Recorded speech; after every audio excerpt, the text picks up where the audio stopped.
Answer this, and I'll give you $100 million, the Japanese CEO sneered. Then the maid's daughter did and shocked everyone. You solve my little problem, right here, right now. Do that, and I'll give you $100 million. The words rolled off Kenji Tanaka's tongue with the cruel precision of a blade. The billionaire CEO stood beneath the glowing mathematical equations of his own creation, the so-called Tanaka conjecture, while laughter rippled through the gala crowd. His target? Not a rival executive, not a professor, but a janitor, a mother in a gray uniform who had come only to clean spilled champagne. Her hands trembled, her voice broke, until another voice cut the silence. My mother accepts your offer. Every head turned. A child had stepped into the light. What started as a cruel joke ended as a challenge that would shake the world of mathematics. This is the story of how a maid's daughter solved the impossible. Just before we dive in, let us know in the comments where you're watching from today. We love seeing how far these stories reach. And make sure you're subscribed so you don't miss tomorrow's special video. Now let's jump back in. Enjoy the story. A question whispered in contempt would be answered with a legacy forged in silence. The promise was a joke meant to wound, but it would land on a girl who held the history of numbers in her heart. The atrium of the Wallace University Mathematics Institute was a cathedral of knowledge. It was a vast, open space, 3 stories high, with walls of glass that looked out onto a campus glowing under the soft lights of evening. The floors were polished black granite, reflecting the abstract sculptures and the constellations of recessed lighting like a dark, still lake. An autumn chill clung to the air outside, but inside, it was warm, filled with the murmur of quiet conversation and the scent of catered canapes and old books. This was a place built to honor the human mind. The names of history's greatest mathematicians were etched into the marble frieze that circled the top floor: Newton, Euclid, Gauss, Euler. They were the saints of this secular church, and tonight, a new name was being celebrated, not for a discovery, but for a donation. That name was Kenji Tanaka. He was the sun in this universe, and everyone else was a planet held in his orbit. Mr. Tanaka was the CEO of Tanatech, a global technology empire. He was a man tailored by immense wealth and power. His suit was a whisper of dark silk, so perfectly fitted it seemed to have been woven around him. His hair was a severe, perfect black, touched with silver at the temples. He was not a tall man, but his presence filled the room. His eyes, sharp and intelligent, missed nothing. They swept over the crowd of professors, trustees, and wealthy alumni, assessing, calculating, and quietly dismissing. Tonight was the inauguration of the Tanaka Center for Advanced Theoretical Mathematics. His 10-figure donation had built this entire wing. The university, in its gratitude, had thrown this lavish gala. Speeches had been made. Toasts had been raised. Mr. Tanaka had smiled his thin, disciplined smile, a smile that never quite reached his eyes. It was the smile of a man who did not enjoy things, but acquired them. At the center of the atrium, on a massive, 80-foot digital screen, was the evening's main spectacle. It was not a piece of art, but a challenge, a monument to Mr. Tanaka's intellectual vanity. It was a mathematical problem of staggering complexity, a series of equations and notations that, to the uninitiated, looked like a dense and beautiful alien script. It was called the Tanaka conjecture. Mr. Tanaka had not invented it, of course. It was a variation of an old, notoriously unsolved problem in number theory. But he had funded a team of the world's best mathematicians to refine it, to make it even more impossible. And then he had attached his name to it, along with a staggering prize of $100 million for anyone who could solve it. It was a brilliant piece of public relations. It positioned him not just as a titan of industry, but as a patron of pure thought, a man who grappled with the fundamental mysteries of the universe. In reality, the prize was a fortress, its walls built of impossible numbers, designed to prove that only he was powerful enough to even pose such a question. The professors and academics in the room would glance at the screen, shake their heads with a mixture of awe and professional frustration, and then return to their wine. They knew it was a beast, a problem that could consume a dozen careers and yield nothing. It was a conversation piece, a symbol of the unattainable. Moving along the edges of this grand event, almost invisible in her simple gray uniform, was Susan Miller. She was a member of the university's janitorial staff, assigned to keep the gala pristine. She moved with a quiet grace born of years of trying not to be noticed. Her hands, though chapped and weary, were deft as she collected empty glasses and cocktail napkins, placing them on her service cart. Her face was a mask of tired politeness. But behind her calm brown eyes, a storm was raging. The soft music, the clinking glasses, the low hum of intellectual chatter. It was all a painful reminder of a world she could see but never enter. It was a reminder of the mountain of bills on her small kitchen table. Most of them were medical bills, printed on stark, unforgiving paper. They were the legacy of the husband she had lost 2 years ago, a good man who had been taken by a long, slow, and very expensive illness. The debt was a physical weight. It sat on her chest when she tried to sleep. It was the reason she worked this job and another one on the weekends cleaning houses. It was all for her daughter, Chloe, to keep their small apartment, to keep food on the table, to give her the one thing Susan was determined to provide, a chance. A chance at a life far from the quiet desperation of scrubbing floors for people who looked right through her. Chloe was here tonight. She was waiting for her mother in a small, empty classroom down the hall. A quiet, bookish 12-year-old. She had brought her homework, promising to be no trouble. Susan had hesitated to bring her, but she couldn't afford a babysitter. Chloe had her father's bright, curious mind, and a startlingly serious demeanor for a girl her age. She was the one good, unbreakable thing left in Susan's life. A small commotion suddenly broke the calm rhythm of the evening. A guest, a portly man in a tweed jacket, had gestured too enthusiastically while telling a story and had knocked a tray of champagne flutes from a passing waiter's hands. The crash of breaking glass was sharp and loud. Champagne and shards of crystal sprayed across the polished granite floor. The accident happened to be just a few feet from Kenji Tanaka. He had been in a conversation with the university president, Dr. Croft. He stopped mid-sentence, his face darkening with annoyance. The interruption, the mess, the sudden breach of order, it offended him. His sharp eyes scanned for someone to hold responsible. The waiter was already stammering apologies, his face white with fear. The man in the tweed jacket was looking flustered and embarrassed. But Mr. Tanaka's gaze swept past them both. It landed on the nearest, most convenient target. It landed on the woman in the gray uniform. It landed on Susan. She had been on the other side of the spill, already moving forward with her cart to help clean up. She froze when she saw his eyes on her. "You?" His voice was not loud, but it was as cold and sharp as the broken glass on the floor.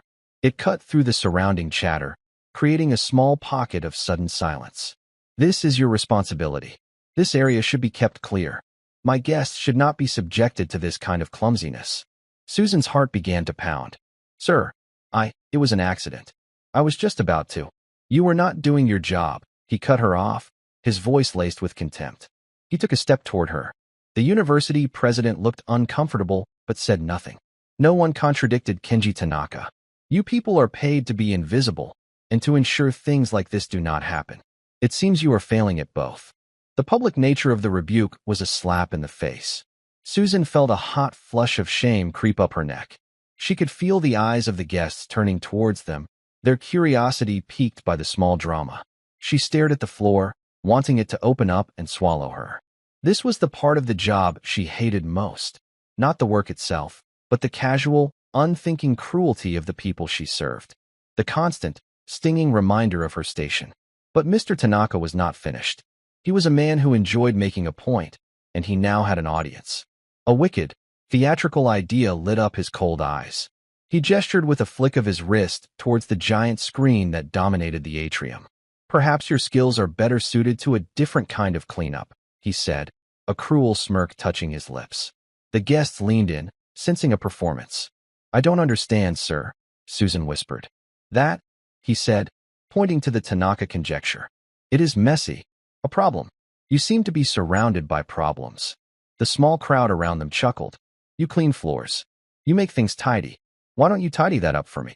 The suggestion was so bizarre, so absurdly insulting, that the chuckles grew into open laughter. The sound echoed in the vast space. It was the sound of wealthy, powerful people enjoying the humiliation of someone they considered beneath them. Susan felt dizzy.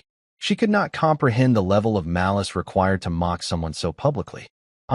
I can't do that, sir," she said, her voice trembling. It's mathematics. Oh, is that what it is? Mr. Tanaka said, feigning surprise. I thought it might be a new kind of modern art. The laughter grew louder. He was enjoying himself now. He decided to escalate the spectacle. He took another step closer, his voice dropping to a low, taunting growl. I am a generous man, he announced, turning to his audience. This woman, she clearly has a difficult life. The world has not been kind to her. He waved a dismissive hand. So, I will make her a proposition. A little game. He turned his sharp eyes back to Susan. You, the cleaning woman. You solved my little problem. Right here. Right now. You answer the question. If you do, he grinned, a predator's grin, I will give you the prize money. $100 million. The full amount. You could pay your little bills with that, couldn't you? Buy a nice house. Never clean another floor in your life. What do you say? The atrium erupted. The laughter was deafening now, a wave of ridicule that crashed over Susan. People were pulling out their phones, wanting to record the sheer arrogance of the moment. The great Kenji Tanaka, offering $100 million to his janitor if she could solve an impossible math problem. The punchline was built in. It was a story they would tell for years. Susan stood frozen, trapped in a waking nightmare. Tears burned at the back of her eyes. She wanted to run, to scream, to simply cease to exist. She was surrounded by a cage of staring eyes and mocking laughter. She had never felt so utterly and completely helpless. Then, a voice, as clear and steady as a small bell, cut through the noise. My mother accepts your offer. The laughter stopped. It died so quickly it was as if a switch had been thrown. A stunned, absolute silence fell over the atrium. Every single head turned towards the source of the voice. Stepping out from the hallway that led to the classrooms was a girl. She was small for her age, with a cascade of straight, pale blonde hair that fell to her shoulders. She wore simple jeans, worn sneakers, and a plain blue sweatshirt. She was an island of ordinary childhood in a sea of adult wealth and sophistication. It was Chloe. She had heard the commotion and had come to see what was wrong. She walked forward, her steps calm and deliberate. She moved past the stunned professors and the wealthy donors, her gaze fixed on one person and one person only, Kenji Tanaka. Her eyes, a startlingly bright blue, held no trace of fear. They held a cold, focused fire that was unnerving in a child so young. She stopped beside her mother. She gently took the rag from Susan's trembling hand and placed it on the service cart. Then she took her mother's hand, her small fingers wrapping firmly around Susan's. Kenji Tanaka stared at the child, momentarily thrown off balance. His perfectly staged humiliation had been interrupted by an unexpected character. A flash of irritation crossed his face, but it was quickly replaced by a deeper amusement. This was a new, even more pathetic twist. The joke had just become funnier. "And who are you?" he asked, his voice dripping with condescension. "I am Chloe Miller," the girl said, her voice steady and clear, carrying easily across the silent room. "And on behalf of my mother, I accept your deal." The silence that followed Chloe's declaration was different from the one before. The mockery was gone, replaced by a tense, electric curiosity. This was no longer a simple act of bullying. It was a confrontation. A child, looking no older than 12, had just stood up to the most powerful man in the room. The audacity of it was breathtaking. Susan looked down at her daughter, her heart hammering against her ribs like a trapped bird. "Chloe, no," she whispered, her voice tight with panic. "Honey, what are you doing? We have to go." She tried to pull her hand away, to lead Chloe out of the spotlight, away from this dangerous man. But Chloe's grip was surprisingly strong. She did not look at her mother. Her bright blue eyes were still locked on Kenji Tanaka. "You made a public offer, Mr. Tanaka," Chloe said, her voice ringing with a strange, adult authority. "You offered my mother $100 million if she could solve the problem on that screen. We accept." For the first time all evening, Kenji Tanaka seemed unsure of himself. He had been playing a cruel game with a powerless piece, and suddenly a new piece had appeared on the board, one with rules he did not understand. He looked from the terrified mother to the defiant child. He could feel the weight of 100 pairs of eyes on him. He was trapped by his own arrogance. To back down now, in front of this audience, would make him look weak, afraid of a little girl. A slow, reptilian smile spread across his face. He would call her bluff. The failure would be even more crushing, The humiliation for the mother and child even more complete. "All right," he said, his voice booming once more as he regained control. "The girl has spirit. I admire that." He turned to the crowd, playing the part of a magnanimous patron. "Did everyone hear? The janitor's daughter accepts the challenge on her mother's behalf." A few nervous, scattered laughs rippled through the guests. The mood had shifted. This felt sharper now, more personal. Dr. Croft, the university president, finally stepped forward, looking deeply uneasy. "Mr. Tanaka, perhaps this has gone far enough. She's only a child." "Nonsense, doctor," Tanaka said with a dismissive wave. "The child wants to play. Let us see what she can do. It will be educational for everyone." His eyes glinted with malice. "The stage is yours, little girl." He gestured grandly toward the massive screen at the front of the atrium. Chloe gave her mother's hand a final, reassuring squeeze. "It's okay, Mama," she whispered, so softly only Susan could hear. He made a promise. Everyone heard him.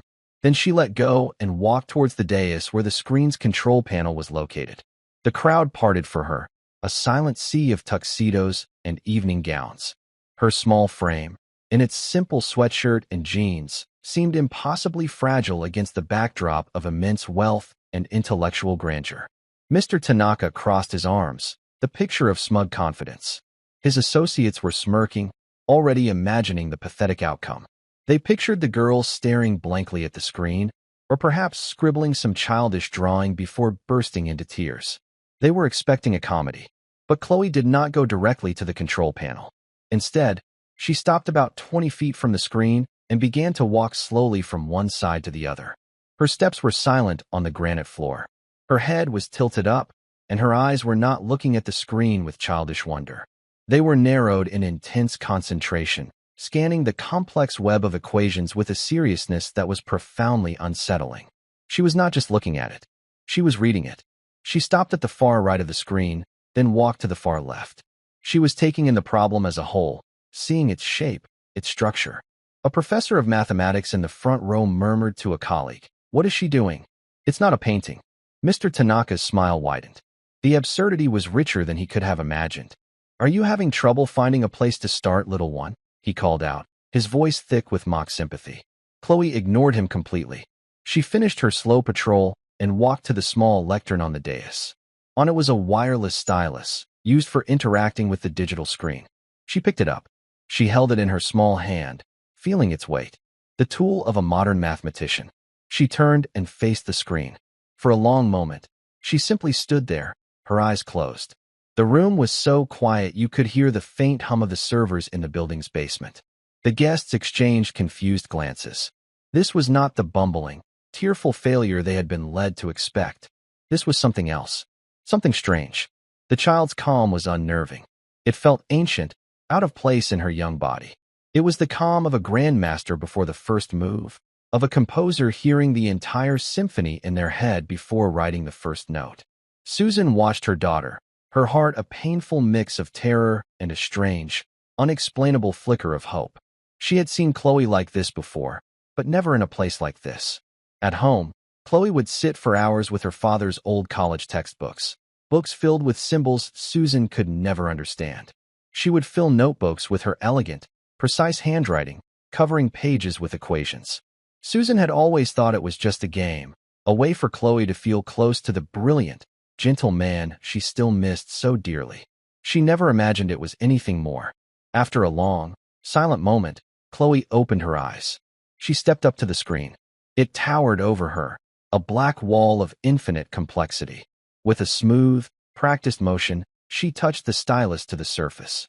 It came to life, a small, bright cursor blinking in the darkness. The crowd held its breath. The billionaire, the janitor, the little girl, and the impossible problem. The performance was about to begin. Chloe took a deep breath, the kind one takes before a deep dive into cold water.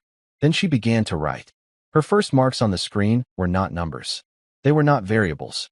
They were a series of geometric shapes. A hexagon, a dodecahedron, and a series of interlocking circles. They were elegant and perfectly rendered. A low murmur of confusion rippled through the assembled academics. "What is this?" one professor whispered. "Is she doodling? This is number theory, not geometry." Mr. Tanaka let out a short, triumphant laugh. It seems our prodigy is an artist, not a mathematician. The tension in the room broke. A wave of relieved laughter swept through the crowd. This was it. This was the punchline they had been waiting for. The joke had landed. The comedy had reached its climax. It was just a silly little girl, scribbling pictures. Kenji Tanaka threw his head back and laughed, a loud, braying sound of victory. "Oh, this is better than I hoped," he roared. "She's redecorating my conjecture." His guests joined in, their laughter a cruel chorus that echoed off the high glass walls. The strange tension was gone, replaced by the comfortable, familiar order of the world they knew. A world where the daughters of cleaning ladies did not solve unsolvable problems. Susan buried her face in her hands, her shoulders shaking. The humiliation was absolute. It was so much worse than she had ever feared. She had failed to protect her child. Only one person in the room was not laughing. In front of the giant screen, Chloe stood perfectly still. She stared at the shapes she had drawn, her hand holding the stylus hovering over the surface. A single tear traced a slow path down her cheek, but her expression was not one of defeat. It was one of intense, furious concentration. She had not been doodling. She had been translating. She had taken the dense, linear language of the conjecture and had turned it into the language of shape and space. A language she understood better than words. A language her grandfather had taught her. The problem had spoken to her, and it had just told her its greatest secret. The sound of Mr. Tanaka's laughter was a weapon, and it struck Susan with physical force. Each cruel chuckle from the crowd was another blow. She shrank into herself, wishing she could become invisible. All she could see was her daughter, a tiny, defiant figure engulfed by the glowing symbol of their humiliation. But through the haze of her own shame, she saw that Chloe was not broken. Her daughter was not even looking at the laughing crowd. Her focus was entirely on the screen, a deep, silent communion with the puzzle before her. The laughter began to falter as Chloe moved again. The murmurs of confusion returned. She touched the stylus to the screen, and, with a few quick, deft strokes, she began to connect the vertices of the shapes she had drawn. Lines crisscrossed the screen, creating a new, more complex web. Then, at each intersection, she began to write. Numbers. Equations. The academics in the room leaned forward, their expressions changing from amusement to curiosity, and then to disbelief. "Wait a minute," a young professor near the front whispered, his eyes wide. "Look at that notation. That's a Fourier transform, but applied to a polyhedral group. That's not supposed to be possible." Chloe was working with a speed and confidence that was mesmerizing. The stylus flew across the screen, leaving a trail of elegant, crystalline logic in its wake. She was no longer scribbling. She was building something. She was constructing a proof, but she was doing it in a way none of them had ever seen before. She was weaving together disparate branches of mathematics, geometry, number theory, abstract algebra, as if they were threads of a single, beautiful tapestry. Kenji Tanaka's laughter had stopped completely. He watched, a thin, unreadable smile frozen on his face. His arms were still crossed, a posture of relaxed superiority, but his eyes were narrowed. This was not in the script. The air in the atrium grew thick with a new kind of tension. The amusement was gone, replaced by a deep, unsettling wonder. What was this child doing? "She's not solving it head-on," the young professor said, his voice now filled with awe. He was speaking to Dr. Croft, the university president, who stood beside him, equally transfixed. "She's flanking it. She's redefined the problem's dimensional space. She's essentially translated it into a different mathematical language, a language where the paradoxes resolve themselves." Dr. Croft stared at the small girl. "Who is she?" he breathed. Chloe was in a world of her own now. The room, the people, the pressure, it had all faded away. There was only the problem, the beautiful, complex, wonderful problem. She could feel the pieces clicking into place, the logic flowing through her like music. It was a feeling she knew well. It was the feeling of clarity, of seeing the deep, hidden structure of things. It was her gift. It was her legacy. Her grandfather, Robert Miller, had been a quiet man who smelled of old paper and pipe tobacco. He had never spoken much about the war. He had been a codebreaker, one of the quiet geniuses who worked in secret, fighting a war of numbers and patterns. He had told her that numbers were not just tools for counting. They were a story, the story of the universe itself. Everything has a shape, Chloe, he used to say, sketching on a napkin in their small kitchen. Even a number. Even a secret. If you can find the shape of the problem, you can find the shape of the answer. He had taught her to see the shapes. He had taught her his strange, secret language of geometric logic. After what felt like an eternity, but was perhaps only 20 minutes, Chloe paused. She had filled a vast section of the screen with a dense, shimmering lattice of equations. She stood back and looked at her work. It was a breathtaking structure, a cathedral of pure reason. She then erased all of it. A collective gasp went through the crowd. Had she failed? Had she hit a wall? Mr. Tanaka's cruel smile returned. It seems the little bird has flown as high as she can, he sneered. But Chloe hadn't erased it because it was wrong. She had erased it because she no longer needed it. The scaffolding had been built, and she had used it to climb to the top. Now she could see the final answer. She didn't need to show all of her work. She only needed to state the truth. She turned to a clean section of the screen. With a hand that did not tremble, she wrote a single, final line of symbols. It was short, elegant, and devastatingly simple. Underneath it, she wrote 3 letters. QED. She set the stylus down on the lectern. The small click echoed in the dead silent room. She turned to face Kenji Tanaka. Her face was calm, her blue eyes clear and direct. There was a smudge of light from the screen on her cheek. There, she said. Her voice was not boastful. It was a simple statement of fact. The answer. A wave of utter disbelief rolled through the crowd. It was impossible. It couldn't be that simple. The world's greatest minds had struggled with this for decades. She had solved it in under half an hour, and her final proof was a single line. A tall, elderly man with a shock of white hair and kind, intelligent eyes pushed his way to the front. He was Dr. Alistair Finch, a visiting professor from Cambridge and a holder of the Fields Medal, the highest honor in mathematics. He was arguably the most respected mathematician in the building. He stared at the single line on the screen, his mouth slightly open. He walked closer, squinting, tracing the logic in his mind.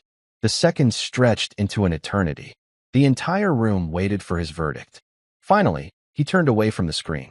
He looked not at the crowd, but at the small, blonde-haired girl standing on the dais. His expression was one of profound, soul-shaking awe. "My God," he whispered, his voice hoarse with emotion. He then turned to the silent audience. "It's correct," he said, his voice growing stronger. "It's not just correct, it's revolutionary. The simplicity of it, it's the most beautiful thing I have ever seen." The room erupted. It was not laughter this time. It was a spontaneous, thunderous wave of applause, mixed with shouts of disbelief and gasps of wonder. The professors, the trustees, the alumni, they were all on their feet, clapping, cheering, staring at the small girl in the blue sweatshirt as if she had just performed a miracle. Because she had. Susan sank into a nearby chair, her legs no longer able to support her. The tears flowed freely now, but they were not tears of shame. They were tears of shock, of relief, of a fierce, overwhelming love for her extraordinary child. But the loudest sound in the room was the silence of one man. Kenji Tanaka stood as if he had been turned to stone. His face was white. His jaw was slack. His eyes were wide with a horror that went far beyond the loss of money. This was a public execution of his arrogance. He had built his world on the foundation of his own superiority, and a 12-year-old girl had just demolished it in front of everyone who mattered to him. The very laws of the universe, he felt, had personally betrayed him. Chloe walked across the dais until she stood directly in front of him. She held out her empty hand, palm up. Her voice, when she spoke, was quiet but carried the weight of a judge delivering a sentence. "You made a promise, Mr. Tanaka." Kenji Tanaka's world had been reduced to 2 things: the face of the small girl in front of him and the crushing weight of $100 million. His mind, a finely tuned instrument for calculating risk and maximizing profit, was short-circuiting. The numbers were all wrong. The variables were impossible. A janitor's daughter. A silly, public joke. An unsolvable problem. None of it computed. He stared at Chloe's outstretched hand. It was small, clean, and steady. It was the hand of a child, yet at that moment, it held more power than his entire board of directors.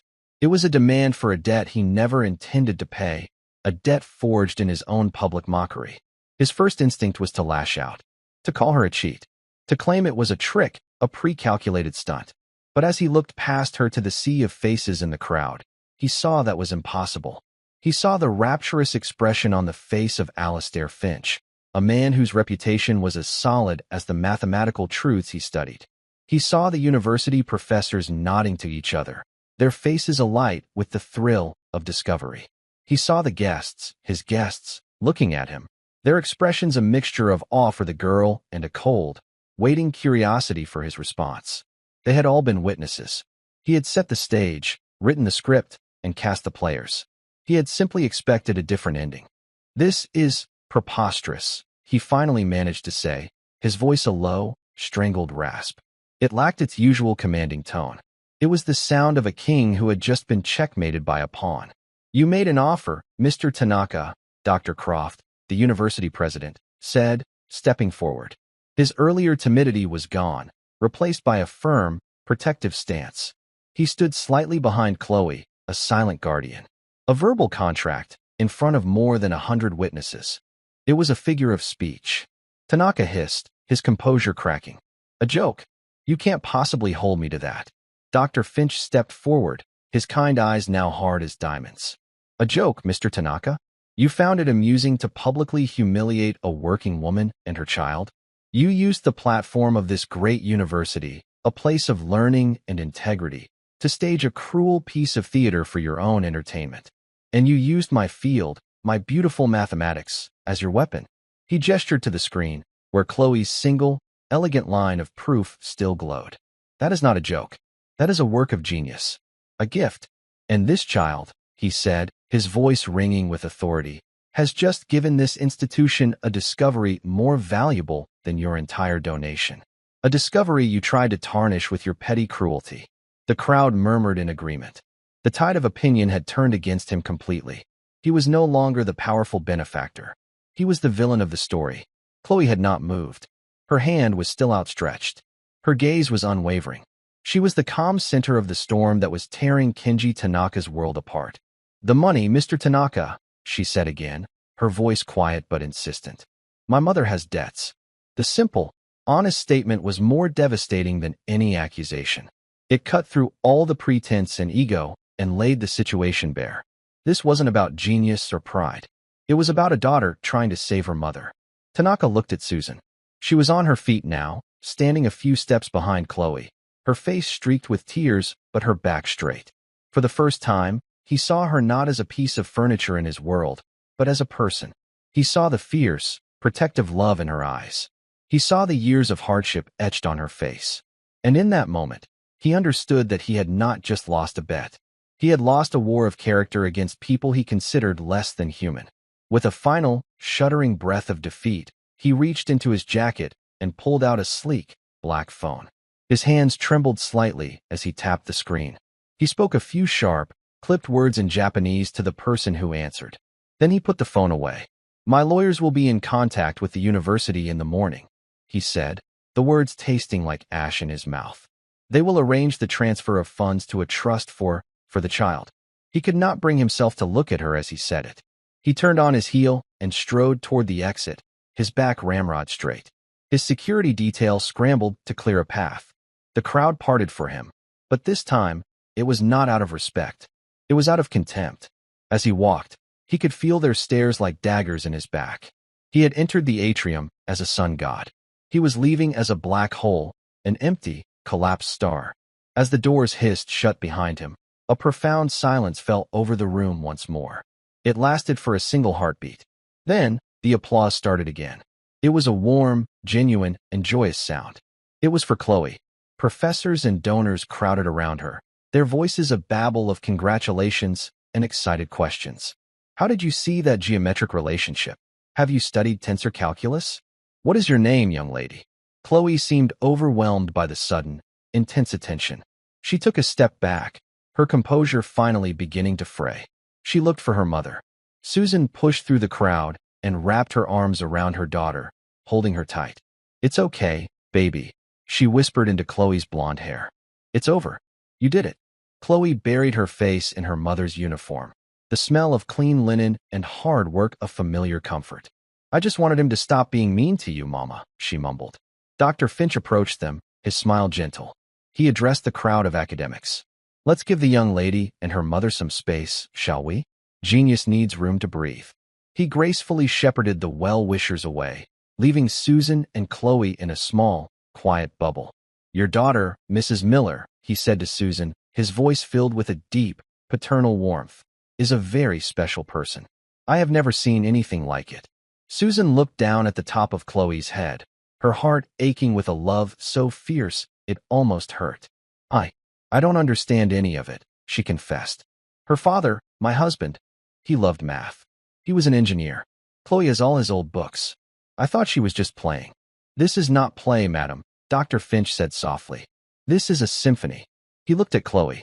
Where did you learn to think like that, my dear? That method, it's so unconventional, so elegant. Chloe peeked out from her mother's embrace. She looked at the kind old man, at his intelligent, curious eyes, and she felt safe. My grandpa taught me, she said quietly. Your grandfather? Dr. Finch asked, intrigued. Was he a mathematician? Chloe shook her head. He was a soldier, she said. He was a codebreaker. In the Cold War. The statement hung in the air, a piece of a puzzle Dr. Finch hadn't known existed. A codebreaker. It made a strange kind of sense. The Cold War had been a secret war fought with logic and patterns, a war of minds. Codebreakers didn't just solve problems. They looked for the hidden language beneath them. They looked for the shape of the secret. He told me everything has a secret name. Chloe continued, her voice growing a little stronger as she remembered. He said that if you can learn its real name, you have power over it. Numbers, problems, secrets, they all have a name. You just have to listen in the right way. Her grandfather, Robert Miller, had been a ghost. He had spent 30 years of his life in a windowless room, listening to the static of the world, searching for the whispers of enemy code.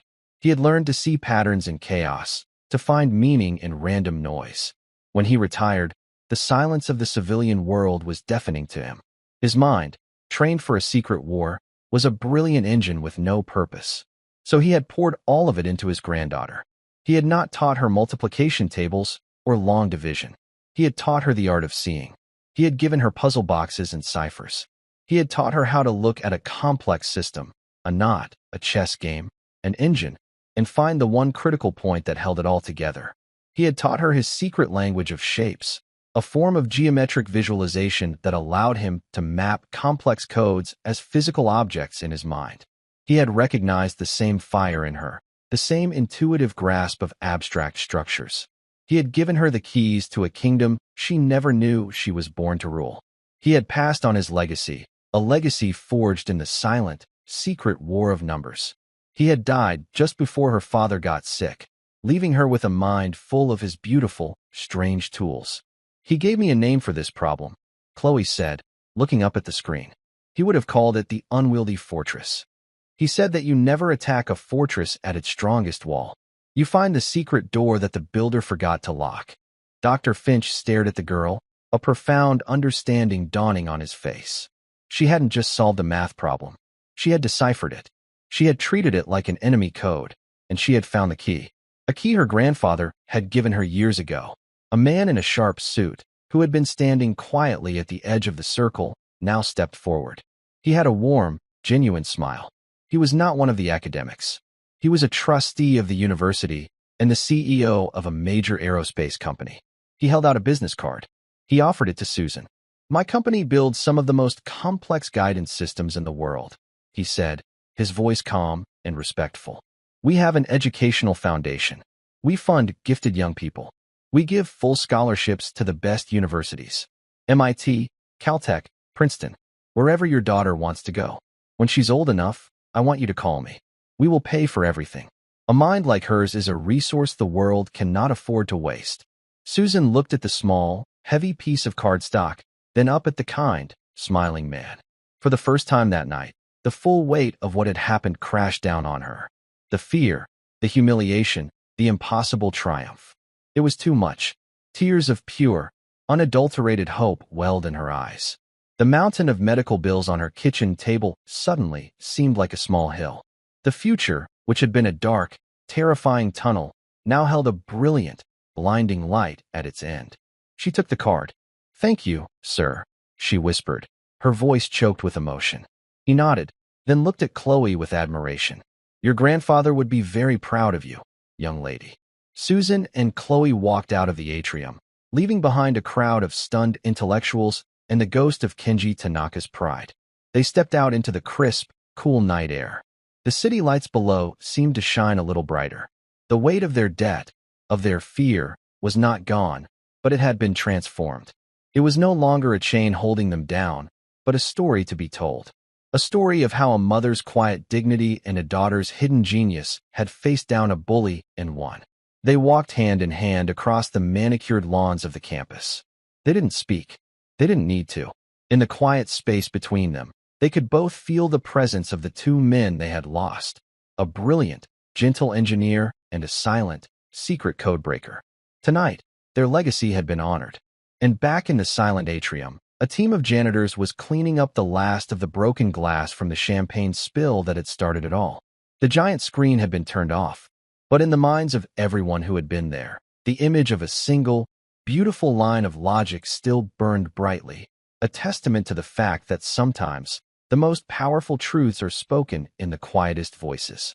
The walk home was a journey through a dream.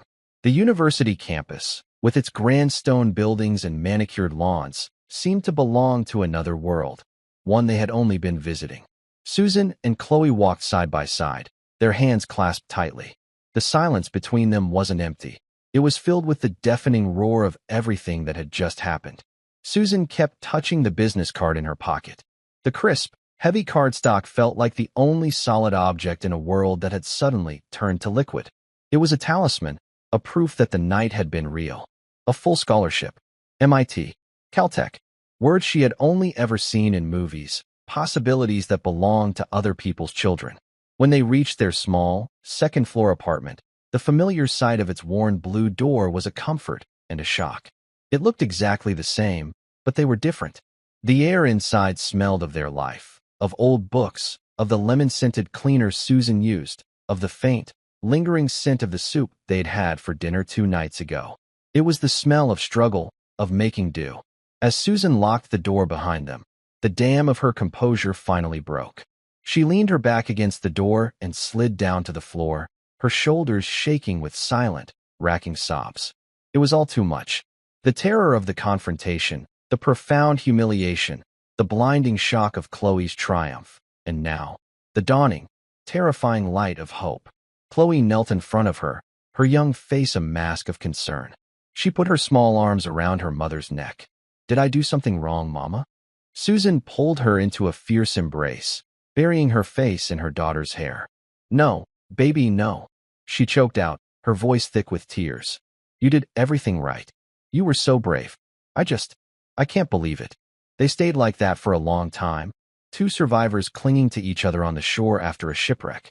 The $100 million was still an abstract, impossible number. But the relief, the raw, gut-wrenching relief of a future suddenly cleared of its most monstrous obstacle, that was real. The medical debt that had been a suffocating weight on Susan's chest for 2 long years had, in the space of 20 minutes, vanished. He was so mean to you, Chloe said, her voice muffled against her mother's shoulder. He made you look so small. I wanted to make him small. Susan pulled back, wiping her eyes with the back of her hand. She looked at her daughter, at the fierce, protective fire in her bright blue eyes, and she saw not just a child, but the legacy of 2 good men. The gentle intelligence of her husband, and the quiet, unbending strength of her father. You did, honey, she said, a watery smile touching her lips. I think you made him feel very small indeed. The next morning, their world exploded. The story was everywhere. It was the kind of human interest narrative that news outlets dream of: the billionaire, the janitor, and the child prodigy. 12-year-old daughter of university janitor solves impossible Tanaka conjecture, screamed one headline. Billionaire publicly humiliated, forced to pay $100 million prize, shouted another. Their small apartment building was besieged by news vans. Reporters camped out on their lawn, shouting questions whenever they caught a glimpse of a shadow moving behind the curtains. The university, guided by Dr. Croft and Dr. Finch, moved quickly to protect them. They put them up in a quiet, private suite at the university's guest hotel and handled all the media inquiries. Lawyers, appointed by the university's trust department, materialized to manage the financial transfer. It was a dizzying, overwhelming whirlwind. For Susan, the most surreal moment came 3 days after the gala. She was sitting with a kind, soft-spoken lawyer named Mr. Gable in a quiet university office. He pushed a tablet across the polished mahogany table towards her. On the screen was a bank statement. It was an account in Chloe's name, held in trust. At the top of the screen was a number, $100 million. Susan stared at it. She traced the number with her finger. The zeros seemed to stretch on into infinity. It wasn't real. It couldn't be. The first thing we'd like to do, Mrs. Miller, Mr. Gable said gently, is address your outstanding liabilities. If you have a list of the medical debts. Her hand trembled as she slid a worn, folded bundle of papers from her purse. The final, consolidated bills from her husband's long illness. The numbers on those pages had haunted her sleep for 2 years. Mr. Gable took the papers, flattened them out, and began typing figures into his own tablet. He made a few clicks. He looked up. It's done, he said. They've all been paid. In full. Susan felt a lightness in her chest, a physical sensation, as if a great stone had been lifted from her heart. She closed her eyes and whispered a silent prayer of thanks to a husband she still missed every day. It was over. The fight was over. Meanwhile, Dr. Alastair Finch had become a man possessed. He wasn't interested in the money or the media circus. He was captivated by something far more profound, the sheer, breathtaking beauty of Chloe's proof. He spent hours in his office, the screen from the atrium replicated on his own monitors, studying the geometric scaffolding she had built and then discarded. It was the method that fascinated him. It was unlike any established mathematical discipline he knew. It was intuitive, visual, and devastatingly effective. It was, as Chloe had said, a way of finding the secret name of the problem. He was a mathematician, but this felt like something more. It felt like magic. Intrigued by Chloe's story about her grandfather, the Cold War codebreaker, he decided to do some research. He called a few old contacts, friends in London and Washington, D.C., men who knew their way around the dusty, declassified archives of the intelligence world. I'm looking for information on a man named Robert Miller. He explained over a secure line to a friend at the National Security Archive. American, worked in signals intelligence, probably from the early 50s through the late 70s. That's a common name, Alastair, his friend replied. And that's a very secretive time. What did he do? That's the thing, Finch said, looking at the glowing equations on his screen. I think he may have invented a new kind of mathematics. A week later, a thick, manila envelope with no return address arrived at Dr. Finch's university office. Inside were photocopies of heavily redacted documents. Most of it was technical jargon and censored reports. But one document, a partially declassified internal memo from 1978, made the old professor's heart stop. The memo was a final performance review for an analyst named Robert Miller, written upon his retirement. It described him as a singular talent, with a profoundly unconventional but highly effective analytical method. It mentioned his crucial role in breaking a complex Soviet cipher known only as Zarathustra.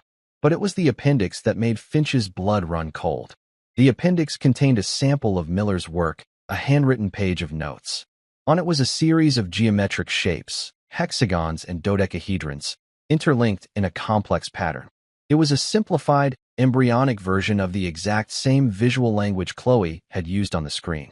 But there was one more document, a single, barely legible page from a different file.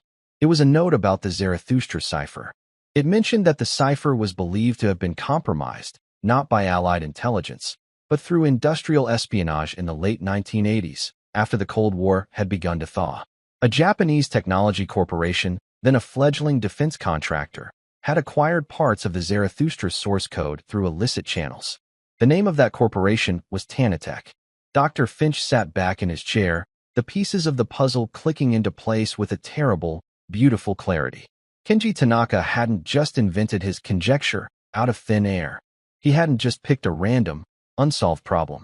He had found something in the sealed archives of his own company's sordid history, a fragment of a brilliant, broken Soviet code. A code that had been so complex, so advanced, that even with the partial key, his own mathematicians couldn't fully crack it. They didn't understand its underlying logic. Seeing its impossibility as a mark of its genius, Tanaka, in his supreme arrogance, had polished it, reframed it as a problem in pure number theory, and attached his own name to it. He had turned a stolen piece of a secret war into a monument to his own intellect, confident that no one in the world could ever solve it because its true context, its secret language, had been lost to history. He never imagined that the man who broke the code in the first place had a granddaughter, and that he had taught her his secret language. A few days later, Dr. Finch invited Susan and Chloe to his office. It was a warm, comfortable room, lined from floor to ceiling with books. He sat them down and, with a gentle, quiet voice, he told them what he had found. He showed them the copies of the documents, the page with Robert Miller's familiar, elegant shapes. Susan listened, her hand on Chloe's shoulder, a sense of profound wonder dawning on her face. Her father, the quiet, unassuming man who smelled of pipe tobacco and loved to solve crossword puzzles, had been a silent warrior in a secret war. Chloe looked at the papers, at her grandfather's handwriting. She felt a deep, resonant connection, a sense of a story coming full circle. It wasn't just her victory anymore. It was his. So the problem, Susan said, trying to grasp the enormity of it. It wasn't just a random math problem. No, Dr. Finch said, his eyes shining. It was a ghost. It was a piece of your father's history, Mrs. Miller. A secret he unlocked decades ago.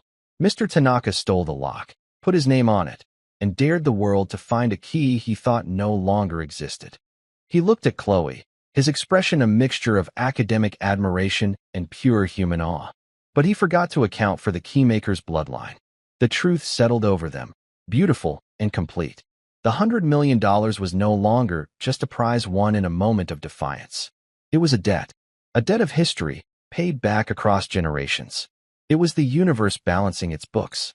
Kenji Tanaka, in his effort to humiliate a poor woman, had inadvertently returned a stolen piece of intellectual property to its rightful heir, with $100 million in interest. The final, perfect piece of irony fell into place. The name of the Soviet cipher her grandfather had broken, Zarathustra, was a reference to a book by the philosopher Nietzsche, a book about the coming of a Superman. Tanaka had tried to cast himself as that Superman. But the true Superman had been a quiet codebreaker, working in a windowless room, who had passed his true power, the power of his mind, down to his granddaughter. Chloe looked out the window of Dr. Finch's office, across the sun-dappled lawns of the university. Her future, once a narrow, uncertain path, was now a wide-open landscape of infinite possibility. She would go to college. She would study the beautiful, secret language of numbers. She would build things, discover things, and carry the quiet legacy of her grandfather into a new world. The story was not about the money. It was not even about the humiliation of a cruel man. It was about a promise, whispered from a grandfather to a granddaughter. The promise that everything has a secret name, a hidden shape, and that if you are quiet enough and brave enough, and you listen in the right way, the universe will always, eventually, tell you the answer. And that's where we'll end the story for now. Whenever I share one of these, I hope it gives you a chance to step out of the everyday and just drift for a bit. I'd love to know what you were doing while listening. Maybe relaxing after work, on a late-night drive, or just winding down. Drop a line in the comments. I really do read them all. And if you want to make sure we cross paths again, hitting like and subscribing makes a huge difference. We are always trying to improve our stories, so feel free to also drop your feedback in the comment section below. Thanks for spending this time with me.